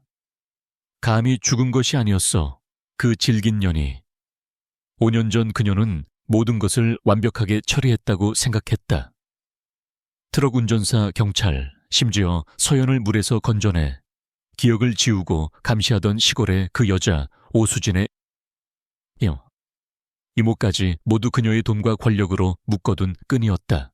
그런데 그 끈이 풀어진 것이다. 아니, 강태준이 그 끈을 잡아당기기 시작했다. 그녀는 직감했다. 이것은 단순한 우연이 아니다. 태준이 의심을 시작했고 그 여자가 모든 것을 기억해내는 것은 시간 문제였다. 그녀는 그렇게 공들여 쌓아 올린 YJ그룹의 지배권을 자신의 아들 손에 완벽하게 넘겨주기 위한 계획을 망칠 수 없었다. 당장 그 여자가 있는 곳을 알아내. 그리고 이번에는 실수가 있어서는 안 돼. 그녀는 5년 전에 일을 처리했던 해결사에게 전화를 걸었다. 목줄이 풀린 모양이네. 찾아서 조용히 처리해. 경고만으로는 안 되겠어. 아예 싹을 잘라버려. 그녀의 눈에는 모성애가 아닌 자신의 제국을 지키려는 여왕의 잔혹함만이 번뜩였다. 같은 시각 병실에서 수진이 깨어났다. 낯선 천장과 링거 바늘에 그녀는 공포에 질려 몸을 움츠렸다. 여긴 어디죠? 난 병원이다. 문가에 서 있던 강태준이 방으로 들어섰다. 그는 애써 감정을 억누르며 차분한 목소리로 말했다. 꽃집에서 쓰러졌어. 뇌에 무리가 갔다고 하더군. 수진은 혼란스러웠다. 그녀의 머릿속은 온통 그 데이지꽃 머리핀과 아기의 웃음소리로 가득 차 있었다. 내가 당신 딸의 엄마입니까? 그녀의 목소리는 절박하게 떨렸다. 태준은 그녀에게 다가가 침대맡에 앉았다. 그는 그녀의 손을 잡고 싶었지만 그럴 수 없었다. 그래, 당신 이름은 오수진이 아니야. 한서연이야. 내 아내고 하나의 엄마야. 태준은 진실을 말했다. 의사의 경고에도 불구하고 그는 더 이상 그녀를 속일 수 없었다. 당신은 5년 전 사고를 당했어. 그리고 모든 기억을 잃었지. 수진은 숨을 쉴 수 없었다. 한서연. 그 이름이 그녀의 뇌리를 강타했다. 인터넷에서 본 그 화려한 여자. 아니야, 그럴 리가 없어. 난 그냥 꽃집 주인인데. 그녀는 고개를 저으며 울기 시작했다. 이 거대한 진실을 감당할 자신이 없었다. 서연아. 태준이 그녀의 어깨를 붙잡았다. 지금 그게 중요한 게 아니야. 당신을 이렇게 만든 자들이 있어. 그리고 그들이 당신이 살아있다는 걸 알았어. 당신은 더 이상 안전하지 않아. 그의 눈빛은 너무나 진지해서 수진은 반박할 말을 찾지 못했다. 난 모르겠어요. 이모에게 가야 해요. 이모가 다 알지도 몰라요. 수진은 유일하게 의지할 수 있는 존재인 이모를 떠올렸다. 태준의 얼굴이 차갑게 굳었다. 그 이모라는 여자도 한패일 가능성이 높아. 당신을 3년간 감시하고 속여온 사람이야. 바로 그때 태준의 이어폰에서 김 비서의 다급한 목소리가 들려왔다. 총수님, 적들이 움직이기 시작했습니다. 병원 보안망에 해킹 시도가 있었습니다. 그리고 수플라워 쪽으로 신원 미상의 남자 셋이 접근 중입니다. 태주는 욕지기를 내뱉었다. 박민숙의 행동은 예상보다 빨랐다. 당장 여길 떠나야 해. 그는 수진을 침대에서 일으켰다. 무슨 일인데요? 설명할 시간 없어. 날 믿어야 해. 당신과 하나를 지킬 수 있는 유일한 사람이 나야. 그는 수진에게 의사 가운을 입혀 위장시켰다. 그들은 병원의 비상 통로를 통해 지하 주차장으로 향했다. 김 비서가 준비해둔 방탄 세단이 대기하고 있었다. 어디로 가는 거죠, 내 가게? 내 가게는요? 수진이 불안하게 물었다. 가게는 잊어. 거긴 이미 지옥이 됐을 거야. 태준의 말대로였다. 수플라워는 순식간에 아수라장이 되었다. 건장한 남자 셋이 쇠 파이프를 들고 가게 안의 모든 것을 부수고 있었다. 꽃과 화합은 유리창이 박살나며 거리는 아수라장이 되었다. 그들은 수진이 돌아오길 기다렸지만 그녀는 나타나지 않았다. 젠장 놓쳤나. 그들 중 우두머리로 보이는 자가 혀를 찼다. 그는 박 회장에게 전화를 걸었다. 병원을 빠져나간 것 같습니다. 강태준 그놈이 직접 데리고 나갔습니다. 수화기 너머로 박민숙의 얼음장 같은 목소리가 들려왔다. 찾아내. YAJ의 모든 정보력을 동원해서라도 그 년이 숨은 곳을 찾아내. 태준은 서울 시내를 벗어나 외곽의 한적한 도로를 달리고 있었다. 차 안에는 무거운 침묵이 흘렀다. 수진은 자신이 처한 상황을 도무지 이해할 수 없었다. 그녀는 그저 평범한 꽃집 주인이었는데 하루아침에 거대한 음모의 중심에 서게 되었다. 저기, 정말 내가 당신 아내예요. 수진이 떨리는 목소리로 물었다. 태준은 운전대에서 시선을 떼지 않은 채 대답했다. 그래. 그리고 난 5년 동안 당신을 지키지 못했지. 하지만 2번 다시 그런 실수는 안 해. 차는 산 중턱에 위치한 지도에도 나오지 않는 거대한 철문 앞에 멈췄다. YJ그룹의 비밀 벙커이자 태준의 개인 금고보다 더 안전한 은신처였다. 철문이 열리고 차가 안으로 들어서자 지하로 이어지는 거대한 시설이 나타났다. 차가 멈추자마자 한 아이가 뛰어나왔다. 하나였다. 아이는 울먹이며 수진에게 달려왔다. 아줌마, 아니 엄마 무서웠어요. 하나는 박보모와 함께 태준의 지시로 먼저 이곳에 와 있었다. 수진은 자신도 모르게 무릎을 꿇고 하나를 마주 안았다. 아이의 작은 몸에서 전해지는 온기가 낯선 장소와 끔찍한 위협 속에서 유일한 위안처럼 느껴졌다. 태준은 두 사람을 지켜보며 김 비서에게 명령했다. 지금부터 이곳의 보안 등급을 최상위로 격상시켜. 내 허락 없이는 개미 한 마리도 들여보내지 마. 그는 수진과 하나를 데리고 안전가옥 안으로 들어섰다. 문이 닫히는 육중한 소리가 들렸다. 이곳은 안전했지만 동시에 거대한 감옥이기도 했다. 태준은 박민숙과의 전면전을 준비해야 했다. 그리고 수진은 잃어버린 5년의 기억과 자신을 죽이려는 보이지 않는 적과 싸워야 했다. YJ그룹의 비밀 벙커는 서울 외곽의 깊은 산속 지하에 위치해 있었다. 지상의 소란과는 완벽하게 차단된 최첨단 기술로 지어진 강철의 요새였다. 하지만 그 어떤 견고한 벽도 세 사람의 내면에 몰아치는 불안과 공포까지는 막아주지 못했다. 강태준은 메인 통제실에 수십 개 모니터를 응시하고 있었다. 벙커 주변의 모든 움직임이 감시되고 있었지만 그의 눈은 오직 의료실에 설치된 카메라에 고정되어 있었다. 오수진 아니 한서연은 그곳에서 웅크리고 있었다. 병원에서 입고 나온 의사 가운은 이미 벗어던졌고 벙커에 비치된 편안한 옷으로 갈아입었지만 그녀의 태도는 여전히 날카롭게 경계하고 있었다. 그녀의 손에는 그 낡은 데이지 머리핀이 굳게 쥐어 있었다. 그것은 그녀가 잃어버린 과거와 자신을 연결하는 유일한 그러나 고통스러운 끈이었다. 하나는 낮에 겪은 충격과 공포로 인해 지쳐 잠들어 있었다. 하지만 그 잠은 편안해 보이지 않았다. 아이는 계속해서 식은땀을 흘리며 칭얼거렸다. 밖에서는 마치 이들의 불안을 증폭시키기라도 하려는 듯 거대한 폭풍우가 산을 때리기 시작했다. 수십 년 만에 기록적인 폭우라는 일기예보가 스쳐 지나갔다. 엄마, 무서워. 하나가 잠결에 흐느끼기 시작했다. 아이의 목소리에 서연은 흠칫 놀라며 침대에 누워있는 딸에게 다가갔다. 그녀는 아직 자신이 이 아이의 엄마라는 사실을 온전히 받아들이지 못했다. 하지만 아이의 고통스러운 신음은 그녀의 본능을 자극했다. 그녀는 조심스럽게 하나의 이마에 손을 얹었다. 불덩이 같았다. 열이 너무 심해. 서연의 목소리가 다급하게 울렸다. 그녀는 자신도 모르게 방 밖으로 뛰쳐나가 태준이 있는 통제실 문을 두드렸다. 아이가 이상해요. 몸이 불덩이 같아요. 그녀의 목소리에는 오수진의 두려움이 아닌 엄마의 절박함이 담겨 있었다. 태준은 즉시 의료실로 달려왔다. 하나의 작은 몸은 경련하듯 떨고 있었고 39도를 훌쩍 넘는 고열에 아이는 의식을 잃어가고 있었다. 젠장.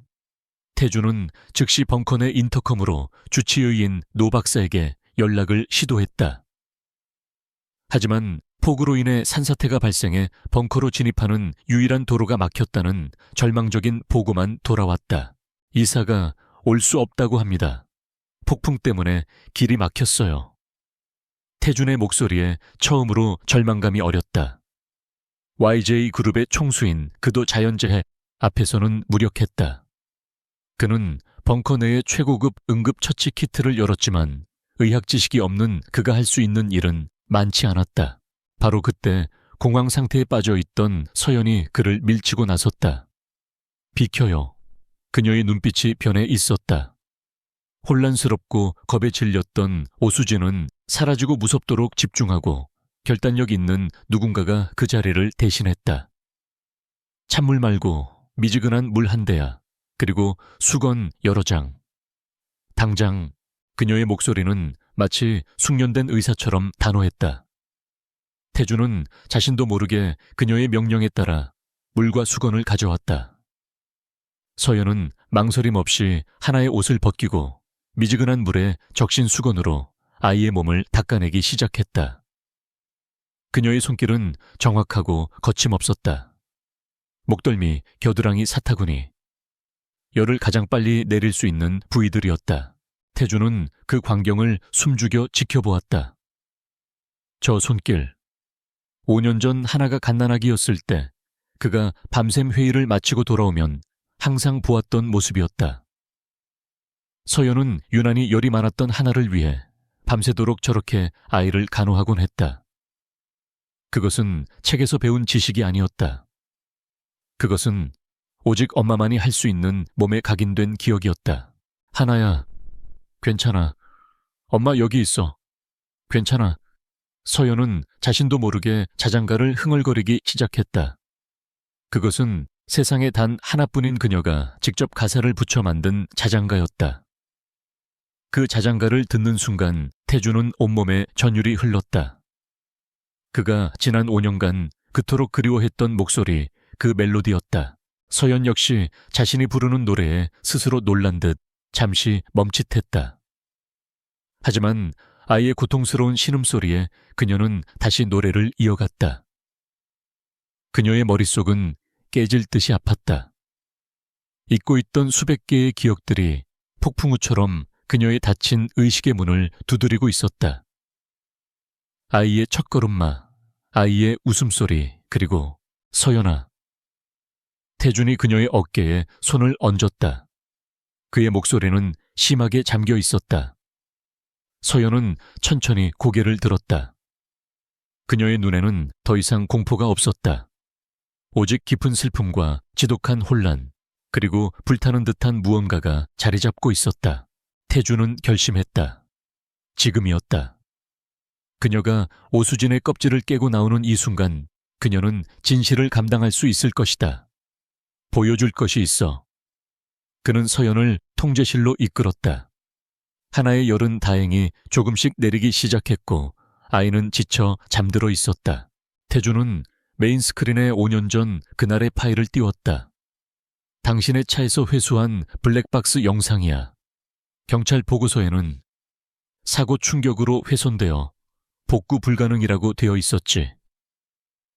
하지만 그는 YJ그룹의 최고 기술팀을 동원해 5년에 걸쳐 그것을 복원해냈다. 보지 않는 게 좋을 수도 있어. 하지만 당신은 알아야 해. 태준이 재생 버튼을 눌렀다. 화면이 켜지자 서연은 숨을 삼켰다. 빗속이었다. 오늘처럼 거센 비가 차창을 때리고 있었다. 그리고 자신이 부르고 있던 자장가 소리가 스피커를 통해 흘러나왔다. 엄마, 저 트럭이 자꾸 따라와. 뒷좌석 카시트에 앉아있던 내 살배기 하나의 목소리였다. 서연은 자신의 머리를 감싸 쥐었다. 꿈에서 그녀를 괴롭혔던 바로 그 목소리였다. 영상 속의 그녀가 백미러를 힐끗 보았다. 거대한 트럭의 헤드라이트가 화면을 가득 채웠다. 괜찮아, 하나야. 엄마가 말이 채 끝나기도 전에 화면이 격렬하게 흔들렸다. 둔탁한 충격음과 함께 차가 가드레일을 들이받고 공중으로 튕겨나갔다. 그리고 마지막 순간 카메라가 강물을 향해 추락하며 서연의 절규가 벙커 안을 가득 채웠다. 하나야, 아기야, 서연은 바닥에 주저앉아 비명을 질렀다.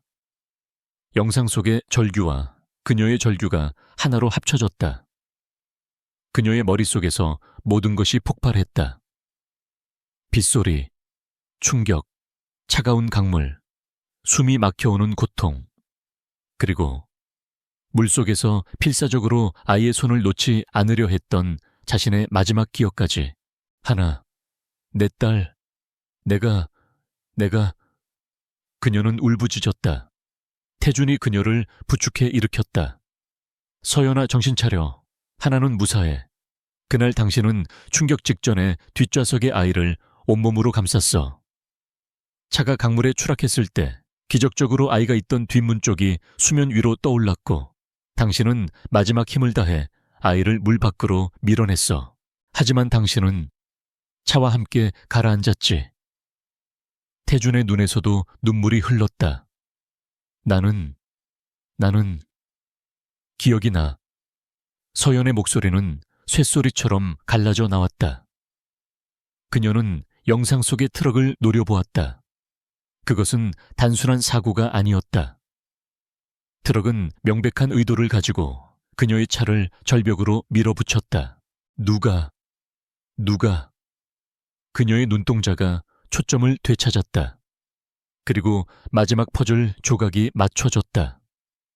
사고 직전의 기억, 자신을 차갑게 노려보던 한 여자의 얼굴. 자신의 결혼을 그토록 반대했던 시어머니 박민숙. YJ그룹의 안주인 자리는 너 같은 천박한 애가 앉을 자리가 아니다. 박민숙. 서연의 입에서 얼음장 같은 이름이 흘러나왔다. 그녀는 태준을 바라보았다. 그 눈빛은 더 이상 오수진의 것이 아니었다. 그것은 지옥에서 돌아온 한서연의 눈빛이었고 그 안에는 모든 것을 불태울 듯한 분노와 결의가 담겨 있었다. 당신의 어머니가 우리를 죽이려 했어. 당신의 어머니가 내 딸을. 벙커 안의 공기는 얼음장처럼 차가웠지만 그것은 폭풍우 때문이 아니었다. 5년의 세월을 뛰어넘어 지옥의 기억을 되찾은 한서연의 눈빛 때문이었다. 그녀의 눈은 더 이상 오수진의 공포와 혼란에 젖어 있지 않았다. 그곳에는 모든 것을 불태울 듯한 분노, 그리고 자신의 삶과 딸의 인생을 짓밟은 자들에 대한 차가운 결의가 타오르고 있었다. 강태준은 그런 아내의 모습을 낯설게 동시에 심장이 저밀 만큼 고통스럽게 바라보았다. 서연아. 그가 불렀지만 서연은 대답 대신 통제실 모니터에 떠있는 박민숙의 공식 프로필 사진을 노려보고 있었다. 그녀는 자신의 시어머니이자 자신을 죽이려 했던 원수였다. 기억만으로는 부족해. 태준이 입을 열었다. 그의 목소리는 무겁게 가라앉아 있었다. 5년 전 사고 기록은 모두 완벽하게 처리됐어. 경찰병원, 심지어 행정전산망까지. 박민숙 회장은 자신의 흔적을 완벽하게 지웠어. 지금 우리가 가진 건 당신의 기억과 복원된 블랙박스 영상뿐이야. 법정에서는 불충분해. 서연이 그를 돌아보았다. 증거가 없다면 만들면 돼. 아니, 그들이 스스로 증거를 내놓게 만들면 돼. 그녀의 목소리는 차가웠지만 그 안에는 5년 전 YJ그룹 안주인의 명민함과 날카로운 전략이 그대로 살아있었다. 박민숙은 완벽주의자야. 하지만 그 밑에서 더러운 일을 처리하는 개들은 아니지. 그녀는 5년 전 결혼 생활 내내 자신을 암암리에 압박하고 감시했던 박민숙의 그림자 조 실장을 떠올렸다. 박민숙의 모든 비자금과 더러운 일을 처리하던 해결사. 바로 그때 김진우 비서가 통제실로 들어왔다. 그는 방금 기억을 되찾은 사모님의 살기 어린 모습에 잠시 주춤했지만 이내 프로페셔널한 모습을 되찾았다. 총수님, 강원도 요양원에 이모라는 여자의 신원을 확보했습니다. 박민숙 회장 집안에서 오래 일했던 가사도우미의 먼 친척입니다. 5년 전 거액의 돈을 받고 그 여자는 잊어. 서연이 김 비서의 말을 잘랐다. 그 여자는 꼬리일 뿐이야. 우린 몸통을 잡아야 해. 박민숙의 돈줄과 협박을 관리하는 남자. YJ 기획조정실 조병철 실장. 태준과 김 비서는 놀라 서로를 쳐다보았다. 서연은 5년 동안 잊힌 존재였지만 YJ그룹의 내부 사정, 특히 박민숙의 그림자 세력에 대해 정확히 꿰뚫고 있었다. 그녀는 단순히 그룹의 안주인이 아니었다. 그녀는 태준의 파트너였고 적들의 움직임을 파악하고 있었다. 조 실장은 5년 전 트럭 운전사를 처리했고 이모를 고용해 날 감시했어. 그자는 모든 걸 알아. 서연이 말했다. 그리고 그는 탐욕스럽지. 박민숙이 주는 돈 이상의 것을 원할 거야. 박민숙은 지금 내가 살아있다는 걸 알고 날 제거하려 하겠지. 조 실장은 그 명령을 이행하는 동시에 자신의 이익도 챙기려 할 테고 그녀는 심호흡을 했다. 내가 오수진이 되어 그를 만날 거야. 태준이 즉각 반대했다. 안 돼. 절대 안 돼. 너무 위험해. 당신을 또다시 그 늑대굴로 보낼 수 없어. 5년 전의 실수를 반복할 순 없어. 그의 목소리에는 공포마저 서려 있었다. 서연이 태준의 눈을 똑바로 쳐다보았다. 그녀의 눈빛은 흔들리지 않았다. 강태준 씨, 5년 전 당신은 날 지키지 못했어. 맞아. 하지만 지금은 달라. 이건 당신의 싸움이기도 하지만 이젠 나의 복수야. 내 딸을 위한 복수라고. 당신이 할 일은 내가 실패하지 않도록 완벽한 무대를 만들어주는 거야. 태준은 아내의 눈에서 자신보다 더 강한 결의를 보았다. 그는 평생 모든 것을 통제해왔지만 지금 이 순간만큼은 그녀의 전략을 믿어야 했다. 그는 패배를 인정하듯 눈을 감았다 떴다. 그리고 김 비서를 바라보았다. 조병철 실장. 현재 위치 동선 약점 비자금 내역. 10분 안에 브리핑해. 김 비서의 손이 빠르게 태블릿을 두드렸다. YJ그룹의 정보력이 총동원되었다. 조 실장은 최근 박 회장의 지시로 오수진을 처리하지 못한 일꽃집 습경으로 심한 압박을 받고 있습니다. 박 회장 몰래 독자적으로 움직일 가능성이 높습니다. 그리고 태준은 서연을 바라보았다. 당신 몸에 YJ의 최고 기술을 이식하겠어. 피부 밑에 삽입하는 초소형 위치, 추적기, 그리고 귀걸이 형태의 고성능 도청 장치. 당신이 숨쉬는 소리 하나까지 내가 들을 거야. 이것은 보호이자 감시였고 서연은 그것을 받아들였다. 작전은 신속하게 계획되었다. 서연은 이모가 자신을 버리고 도망쳤으며 강태준의 감시를 피해 겨우 탈출한 겁에 질린 오수진을 연기해야 했다. 그녀는 조 실장만이 사용하는 비공식 채널 대포폰로 접촉을 시도했다. 살려주세요. 강태준이 날 찾았어요. 이모는 사라졌고 돈이 필요해요. 5억. 5년 전 일 말할 수도 있어요. 조 실장은 즉각 반응했다. 박 회장 몰래 이 일을 처리하고 싶어 했다. 그는 돈에 눈이 먼 오수진이 제 발로 함정에 걸어들었다고 생각했다. 약속 장소는 폐쇄된 인천의 한 물류 창고였다. 그곳은 조 실장이 YJ건설의 비자금을 세탁하던 유령 회사 소유의 장소였다. 태준은 반대했다. 너무 노골적인 함정이야. 그가 덫을 놓을 수도 있어. 서연이 대답했다. 알아. 하지만 그도 내가 기억을 잃은 약한 여자라고 확신하고 있을 거야. 그 오만함이 그의 약점이지. 그리고 당신은 내가 다치기 전에 모든 걸 끝낼 거잖아. 안 그래? 약속 당일. 5년 전 그날처럼 비가 내리고 있었다. 서연은 얇은 트렌치코트 하나만 걸친 채 물류 창고로 들어섰다. 그녀의 옷깃에는 초소형 마이크가 피부 밑에는 위치 추적기가 심어져 있었다. 2km 밖 YAF-YJ Advanced Forensics 팀의 이동식 통제 차량 안에서 강태준은 수십 개의 모니터를 지켜보고 있었다. 수십 명의 무장한 경호팀이 창고 주변에 은밀히 배치되었지만 그의 손에서는 식은땀이 흘렀다. 그는 자신의 모든 것, 자신의 아내를 다시 한번 사지로 몰아넣고 있었다. 이어폰을 통해 서연의 떨리는 숨소리와 빗소리가 들려왔다. 늦었군. 창고 안 어둠 속에서 조 실장이 모습을 드러냈다. 그는 서연 안이 오수진을 경멸하듯 훑어보았다. 내 이모는 어디 갔나 늙은이가 실수한 모양이더군. 널 제대로 관리했어야지. 그는 박 회장에게 보고 없이 이 여자를 처리하고 돈은 자신이 가로챌 생각이었다. 서연은 연습한 대로 공포에 질린 연기를 했다. 모르겠어요. 그 사람들이 날 죽이려 했어요. 제발 돈이 필요해요. 당장 떠나야겠어요. 5억. 현금으로 주면 조용히 사라질게요. 그녀는 몸을 떨며 바닥에 주저앉을 것처럼 보였다. 조 실장이 비웃었다. 5억, 내 목숨값이 그 정도는 되나.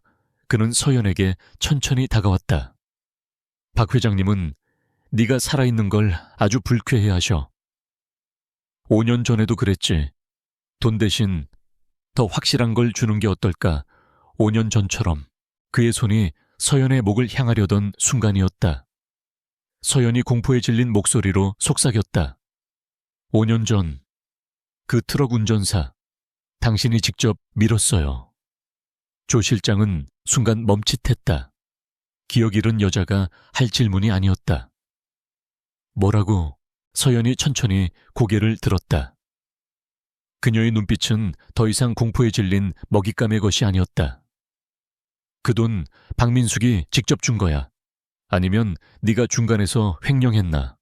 트럭 운전사 가족에겐 6천만 원밖에 안 갔던데. 나머지 4억 4천은 어디 있지? 어디 있지 조 실장. 조 실장의 얼굴이 공포와 분노로 일그러졌다. 그는 자신이 함정에 빠졌음을 깨달았다. 너. 그는 품 안에서 칼을 꺼내 서연에게 달려들었다. 감히 날 속여. 통제 차량 안에서 태준이 절규했다. 지금 진입해. 하지만 그럴 필요가 없었다. 조 실장이 칼을 휘두르기 직전 서연은 5년 동안 꽃을 다듬으며 단련된 혹은 본능 속에 잠재되어 있던 날렵함으로 그의 팔을 피했다. 동시에 그녀는 태준이 준 마지막 호신용 무기 고압 테이저건을 그의 옆구리에 정확히 꽂아 넣었다. 카이크아악. 조 실장이 거품을 물고 쓰러졌다. 그 순간 창고의 모든 문이 열리며 YAF팀이 사방에서 진입했다. 조 실장은 저항할 틈도 없이 제압당했다. 태준이 어둠 속에서 걸어 나왔다. 그는 바닥에서 경련하는 조 실장을 얼음 같은 눈으로 내려다보았다. 내 놈 주인이 누군지 잊었나. 조 실장은 바닥에 침을 뱉었다. 증거. 있나. 난 그냥 이 여자가 날 협박해서 만난 것뿐이야. 내가 죽이려 했다는 증거 있어. 그는 마지막까지 발악했다. 서연이 그에게 다가갔다. 그녀는 떨고 있었지만 그것은 공포가 아닌 분노 때문이었다. 그녀는 조 실장의 귀에 대고 속삭였다. 그녀의 목소리는 마이크를 타고 태준의 귀에도 선명하게 들려왔다. 박민숙이 널 버릴 거야. 하지만 난 네가 YJ건설에서 횡령한 스위스 은행, 비자금 계좌 내역을 전부 알고 있어. 5년 전 트럭 운전사뿐만 아니라 그동안 네가 처리한 모든 사고들까지 지금 여기서 박민숙의 지시였다고 자백해. 5년 전 나를 죽이라고 지시한 게 박민숙 회장이라고. 서연의 목소리는 악마의 속삭임처럼 달콤하고 잔인했다. 그럼 내 목숨은 살려주지. 총수의 아내로서. 하지만 내 비자금은 내가 갖겠어. 조 실장은 태준과 서연을 번갈아 보았다. 그는 박민숙의 잔인함과 강태준의 힘, 그리고 모든 것을 기억해낸 한서연의 도끼를 보았다. 그는 무너졌다. 그래, 맞아. 그는 카메라를 향해 울부짖었다. 박 회장님 지시였어. 5년 전 그 빗길에서 내가 직접 그 년을 밀어버리라고. 모든 것이 녹음되고 있었다. YJ그룹 40층의 대형 이사회 회의실은 얼음장 같은 정적에 잠겨 있었다. 거대한 원목 테이블을 둘러싼 12명의 이사들은 차가운 물 잔만 매만지며 상석에 앉은 박민숙 회장의 눈치만 살피고 있었다. 박민숙은 오늘을 위해 가장 아끼는 짙은 남색 정장을 입었다. 그녀의 표정은 YJ그룹의 데모로서 슬픔과 결단력을 동시에 가장하고 있었다. 오늘 제가 이사님들을 긴급히 모신 것은 참으로 비통한 심정에서입니다. 박민숙의 목소리는 낮고 무게가 있었지만 그 끝은 교묘하게 떨리고 있었다. 그녀는 이사들을 천천히 둘러보았다. 우리 YJ그룹을 이끄는 강태준 총수가 최근 심각한 심리적 불안정 상태를 보이고 있습니다.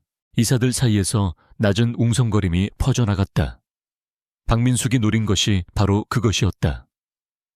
여러분도 아시다시피 강 총수는 5년 전 불의의 사고로 아내를 잃었습니다. 그 슬픔을 딛고 그룹을 훌륭히 이끌어왔지만 최근 그 상처가 골마 터진 것 같습니다. 그녀는 마치 안타깝다는 듯 고개를 저었다. 총수로서의 업무는 등한시한 채 5년 전에 죽은 아내의 망령을 쫓고 있습니다. 그룹의 핵심 정보팀인 YAF를 사적으로 동원하고 병원 전체를 폐쇄하는 등 상식 밖의 행동으로 그룹 전체의 위신을 실추시키고 있습니다. 한 이사가 조심스럽게 입을 열었다. 회장님, 그것이 사실이라면 심각한 문제입니다만 사실이냐고요? 박민숙은 서류 뭉치를 테이블 위로 밀었다. 강 총수가 YF팀을 동원해 한낱 꽃집 여자를 24시간 감시하고 급기야는 병원에 강제 입원시킨 보고서입니다. 5년 전 죽은 한서연과 닮았다는 이유 하나만으로요. 이것이 YJ그룹의 총수가 할 일입니까? 그녀의 목소리가 격앙되었다. 이사들의 얼굴이 굳어졌다. 그룹의 총수가 공과 사를 구분하지 못하고 망상에 사로잡혀 있다는 것은 주가에 직결되는 치명적인 문제였다. 박민숙은 이 기세를 몰아 마지막 일격을 가할 준비를 했다. 따라서 저는 YJ그룹의 최대 주주이자 이사회 의장으로서 강태준 총수의 직무를 즉시 정지하고 경영 안정화를 위한 바로 그때였다. 육중한 회의실 문이 소리 없이 열렸다. 모든 이사들의 시선이 문으로 향했다. 그곳에는 방금 전 심리적 불안정 상태로 직무정지를 당할 뻔했던 강태준 총수가 서 있었다. 그는 망상에 사로잡힌 환자가 아니라 지옥의 밑바닥에서 방금 기어나온 냉혹한 사냥꾼의 모습을 하고 있었다.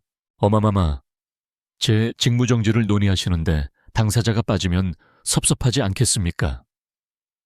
태준의 목소리는 회의실 전체를 얼릴 만큼 차가웠다. 그는 성큼성큼 걸어 들어와 박민숙의 맞은편 이사들이 감히 앉지 못하는 빈자리에 섰다. 그의 뒤에는 김진우 비서가 태블릿 PC를 든 채 그림자처럼 서 있었다. 박민숙의 얼굴이 순간적으로 굳었지만 그녀는 노련한 배우처럼 즉시 슬픈 표정을 지어 보였다. 태준아, 네가 어쩌다 이사님들 앞이야. 지금이라도 늦지 않았으니 병원에. 시끄럽습니다. 태준이 박민숙의 말을 잘랐다. 회의실의 공기가 완전히 얼어붙었다.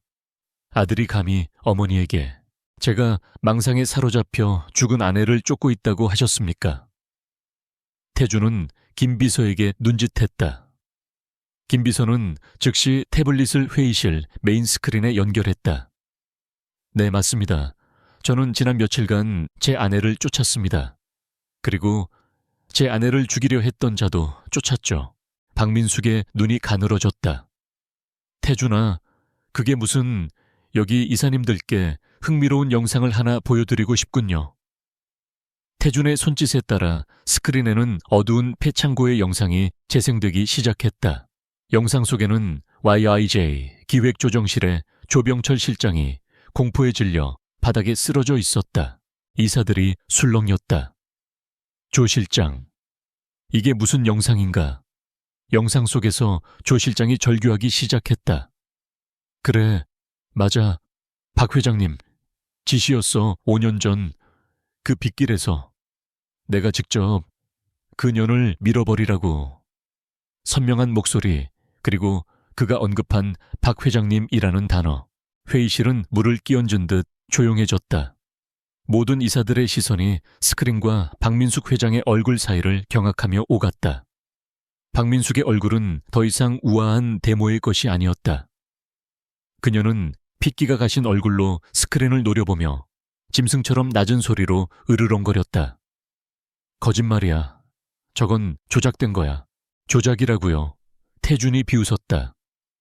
그럼 이것도 조작입니까? 스크린이 바뀌었다. 5년 전 빗길 사고의 블랙박스 영상이었다. 거대한 트럭이 의도적으로 차를 들이받고 강으로 밀어버리는 충격적인 장면. 제 아내와 당시 4살이었던 제 딸 하나가 타고 있던 차입니다. 이사들 중 몇몇은 숨을 삼켰고 몇몇은 공포에 질려 눈을 감았다. 감히 네가 날 모함해. 박민숙이 자리에서 일어섰다. 그녀의 형형한 눈빛이 태준을 쏘아붙였다. 저 영상 따위가 무슨 증거가 된다고. 조병철 그놈은 내가 버린 개야. 그리고 한서연은 죽었어. 5년 전에 이미 죽었다고. 그녀의 절규가 회의실을 울렸다. 그녀는 자신의 아들을 죽일 듯이 노려보며 마지막 발악을 했다. 네가 감히 네 어미를, 이 YJ를. 그녀의 말이 채 끝나기도 전에 회의실 문이 다시 한번 천천히 열렸다. 아까와는 다른 조용하지만 모두의 심장을 먹게 하는 소리였다. 회의실 입구. 그곳에는 한 여자가 서 있었다. 5년 전 사진 속에서나 볼 수 있었던 그 화려한 모습은 아니었다. 하지만 창백한 얼굴 위로 5년의 세월과 죽음의 문턱을 넘어선 자만이 가질 수 있는 서늘하고도 강인한 눈빛이 빛나고 있었다. 오수진의 흔적은 어디에도 없었다. 그녀는 천천히 회의실 안으로 걸어 들어왔다. 모든 이사들이 유령이라도 본 듯 자리에서 얼어붙었다. 강태준이 그녀의 곁으로 가 그녀의 손을 단단히 잡았다. 그녀는 핏기가 가신 얼굴로 자신을 바라보는 박민숙을 향해 똑바로 걸어갔다. 한서연, 5년 만에 YJ그룹의 심장부로 돌아온 그녀가 자신을 죽이려 했던 시어머니의 눈을 똑바로 마주 보았다. 박민숙은 공포에 질려 뒷걸음질 치다 의자에 부딪혀 넘어질 뻔했다. 아, 안 돼. 넌 죽었어. 서연은 얼음장 같은 미소를 지었다. 그녀는 자신의 시어머니이자 원수에게 회의실의 모든 이사들이 들을 수 있도록 낮고 선명한 목소리로 속삭였다. 어머님, 지옥에서 제가 돌아왔습니다. 한서연의 목소리는 이사회 회의실에 무거운 공기를 가르는 얼음 칼날 같았다. 지옥에서 제가 돌아왔습니다. 박민숙의 얼굴은 완벽한 백지장, 즉 생명이 빠져나간 가면처럼 굳어졌다. 그녀는 유령을 본 것이 아니었다. 자신이 5년 전에 묻어버린 끈질긴 진실의 화신을 마주한 것이었다. 아. 박민숙은 의미 없는 소리를 내뱉으며 뒷걸음질 쳤다. 그녀의 오만함과 잔인함은 이 순간 죽음보다 더한 공포 앞에서 산산조각 났다. 그녀가 평생을 바쳐 쌓아 올린 YJ그룹, 그녀의 철옹성, 그 모든 것이 한서연이라는 예상치 못한 변수 앞에서 무너져 내리고 있었다. 강태준은 아내의 곁에 서서 무너지는 어머니를 차갑게 내려다보았다. 이사님들, 그의 목소리에 회의실의 모든 이목이 집중되었다. 보시다시피 제 아내는 살아있습니다. 그리고 지금 이 순간 박민숙 회장의 살인교사 혐의에 대한 모든 증거는 검찰로 넘어가고 있습니다. 그의 말이 끝나기 무섭게 회의실의 문이 다시 한번 활짝 열렸다. 이번에는 YAF팀이 아니었다. 서울중앙지검 특수부 검사들과 수사관들이었다. 태준이 미리 준비해둔 마지막 카드였다. 박민숙 씨, 한서연 씨에 대한 살인교사 및 YJ건설 비자금 횡령 혐의로 긴급 체포합니다. 박민숙은 아무런 저항도 하지 못했다. 그녀는 넋이 나간 사람처럼 수사관들에게 양팔을 붙잡혀 끌려 나갔다. 평생을 지배자로 살아온 여왕의 마지막은 너무나도 초라했다. 그녀는 회의실을 나가기 직전 마지막으로 태준을 돌아보았다. 그 눈에는 원망도 분노도 아닌 오직 텅 빈 공허함만이 남아있었다. YJ그룹은 말 그대로 발칵 뒤집혔다. 총수의 죽은 아내가 5년 만에 돌아왔고 현직 회장이자 총수의 계모가 그 살인교사의 주범이었다. 주가는 폭락했고 언론은 24시간 내내 이 충격적인 재벌가의 막장 드라마를 떠들어댔다.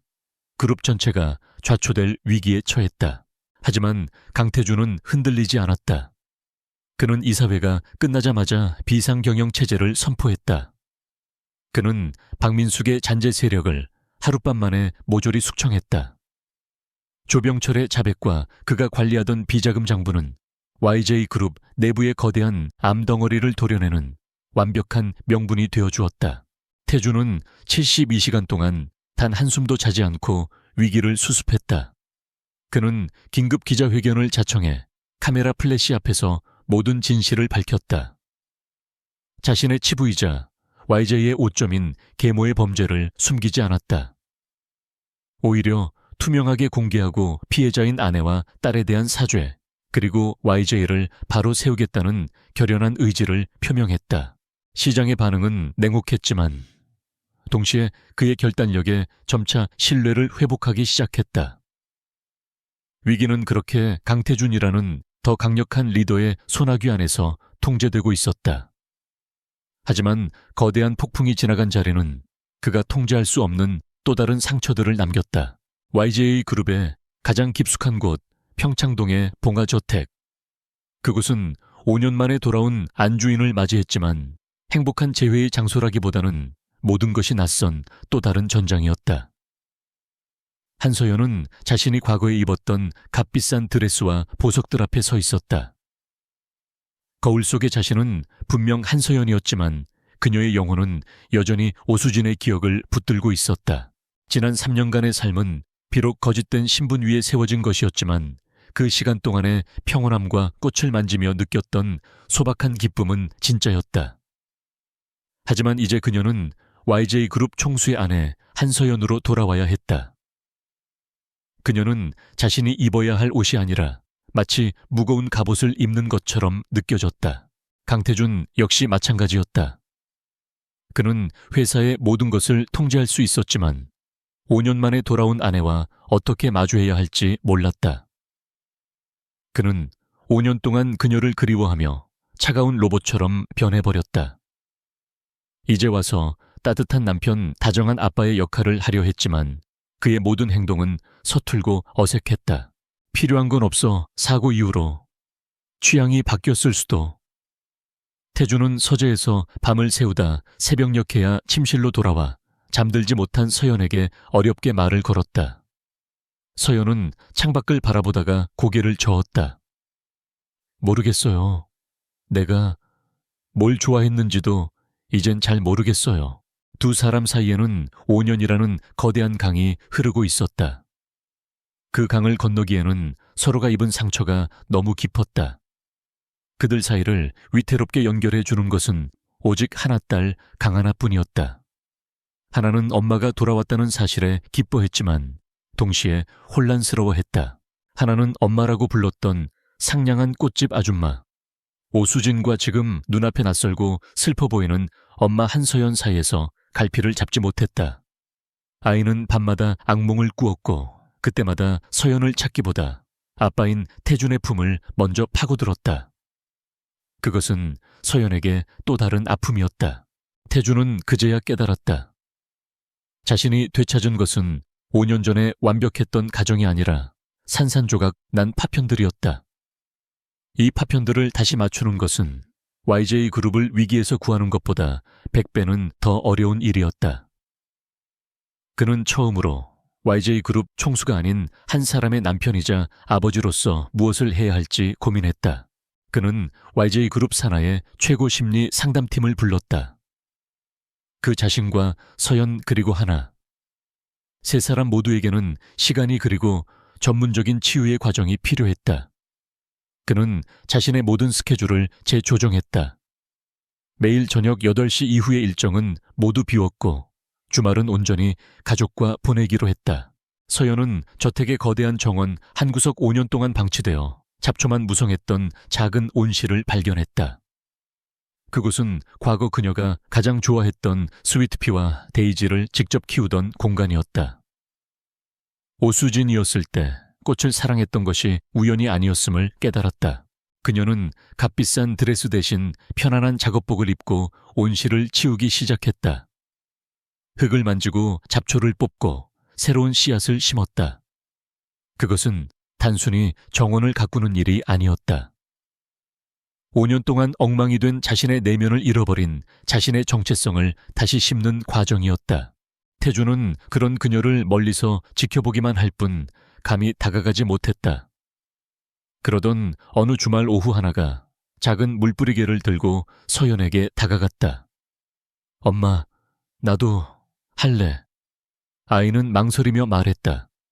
서연은 흙투성이 손을 멈추고 딸을 바라보며 환하게 웃었다. 그것은 오수진의 미소도 한서연의 미소도 아닌 그냥 엄마의 미소였다. 서연은 하나를 끌어당겨 안치고 아이의 작은 손에 데이지 씨앗을 쥐어주었다. 이렇게 아주 깊게 말고 살살 덮어주는 거야. 생명은 아주 소중하니까. 서연은 씨앗을 심으며 자신도 모르게 눈물을 흘렸다. 그녀는 자신과 하나 두 사람의 잃어버린 시간을 다시 심고 있었다. 그 모습을 지켜보던 태준이 천천히 두 사람에게 다가왔다. 그는 완벽하게 재단된 슈트 대신 어색한 스웨터를 입고 있었다. 그는 서툴게 무릎을 꿇고 앉아 흙이 잔뜩 묻은 화분을 집어들었다. 이건 어디에 두면 되지? 그의 목소리는 여전히 딱딱했지만 그 안에는 분명한 노력이 담겨 있었다. 서연은 눈물 젖은 얼굴로 그를 바라보았다. 그리고 처음으로 아주 희미하게 웃어 보였다. 거기 말고 햇빛이 제일 잘 드는 곳에요. 이 꽃은 햇빛을 아주 좋아하거든요. 태주는 고개를 끄덕이고는 묵묵히 화분을 옮겼다. 그날 세 사람은 해가 질 때까지 온실에서 함께 흙을 만졌다. 박민숙은 법의 심판을 받았고 YJ그룹은 새로운 질서를 찾았지만 이 작은 온실에서 일어나는 기적이야말로 진정한 승리였다. 몇 달 뒤 완벽하게 복원된 정원, 5년 전 서연이 가장 좋아했던 그곳에서 세 사람이 손을 잡고 걷고 있었다. 하나는 더 이상 악몽을 꾸지 않았고 서연은 YJ그룹의 안주인 역할과 정원사의 역할을 동시에 해내고 있었다. 태주는 여전히 냉철한 총수였지만 적어도 가족 앞에서는 웃는 법을 배우고 있었다. 그들의 상처는 완전히 아물지 않았다. 5년의 공백은 흉터로 남았다. 하지만 그 흉터는 더 이상 고통의 상징이 아니라 그 모든 폭풍우를 함께 이겨냈다는 증거가 되었다. 그들은 5년 전에 완벽했던 과거로 돌아간 것이 아니었다. 그들은 수많은 균열과 상처 위에서 훨씬 더 단단하고 견고한 현재를 새로운 가족의 모습을 만들어가고 있었다. 5년 만에 찾아온 진정한 그리고 너무나도 소중한 평범한 날의 새벽이었다.